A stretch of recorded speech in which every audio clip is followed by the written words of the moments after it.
The Bihar School Examination Board is expected to release the Bihar Board 12th Admit Card for theoretical exams on 16th January 2023.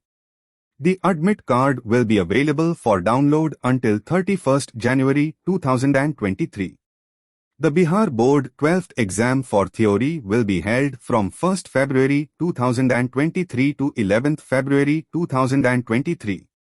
Provided below is the step-by-step procedure for schools to carry out the Bihar Board 12th BSEB Admit Card download. Step 1. Visit the Bihar Board official website. Step 2. Click on Intermediate Login available on the homepage. Step 3. Click on View Print Admit Card 2023 at the top of the page. Step 4. Provide the user ID and password on the following page. Step 5. After providing the required details, click on the Search button to view the admit card.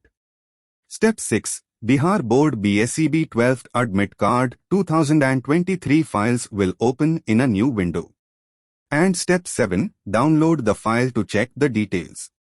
Candidates must verify the following details printed on the Bihar Board BSEB 12th Admit Card 2023. Name of the student, exam center, address of the exam center, subject names, subject codes, and instructions for the students. For more information, check out our website at www.getmyuni.com.